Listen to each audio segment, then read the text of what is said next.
મિત્રો આ છે અમારા ગામના ઘણા વર્ષો જૂનું ઘર ને આ ઘરમાં આજે પણ કેટલીક એવી જૂની વસ્તુઓ છે તમે પણ જોઈને ચોંકી જશો। ચાલો મિત્રો કરીએ આ ઘરના અંદરની સફર। નમસ્કાર મિત્રો, હું છું કયુન। આજના વ્લોગમાં તમારું સ્વાગત કરું। આજે હું તમને કરાવવાનો છું અમારા ગામમાં આવેલા અમારા જૂના ઘરનો ફૂલ ટૂર। તો આ છે અમારા જૂના ઘરની બહારની સાઈડ। આ ઘર ઘણા વર્ષો પહેલા બનાવ્યું હતું। આ ઘર સાથે અમારી ઘણી યાદો લાગણીઓ જોડાયેલી છે। દરવાજો ખોલ્યા પછી સૌ પહેલા આવે છે અમારા જૂના ઘરનું સુંદર આંગણું। આંગણા અંદર નાના મોટા ઝાડ, પશુઓના રહેઠાણ અને નાની મોટી વસ્તુ રાખવાની જગ્યા। મિત્રો આ ખાલી આંગણું નથી, અમે અમારા બાળપણ વિતાવ્યું હતું આ આંગણામાં।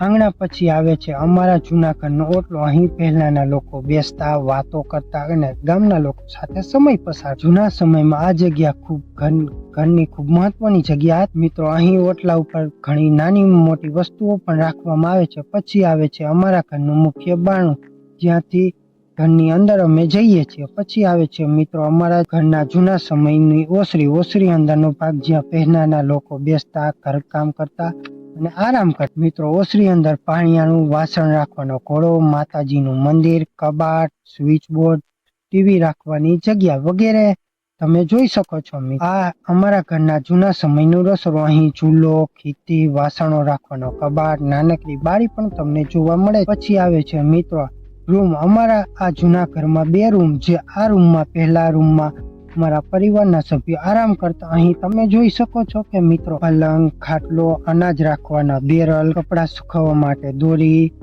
કપડા રાખવા માટે કબાટ, બારીઓ, પંખા, સ્વિચ બોર્ડ, લાઇટ પણ તમને જોવા મળે છે। અહીં નાના મોટા સામાન રાખો પણ પેટી પણ રાખેલી છે। આ છે અમારા ઘરનો બીજો રૂમ, જ્યાં પશુઓને ખવડાવવા માટેની ખેતરની કેટલીક વસ્તુઓ રાખીએ। અહીં રૂમમાં બારી, લાઇટ, સ્વિચ બોર્ડ જેવી વસ્તુ પણ જોવા મળે છે। મિત્રો બંને રૂમની બારીઓના ઘરના પાછળના ભાગનું દ્રશ્ય જોવા મળે। અને પછી મિત્રો ઘરના આખરી ભાગમાં આવે છે ઘરના બહાર જવા માટેનું બારણું। ચાલો હવે અમે બહાર જઈએ। તો મિત્રો આ હતી અમારા જૂના ઘરની સફર અથવા જૂના ઘરનો ફૂલ ટૂર।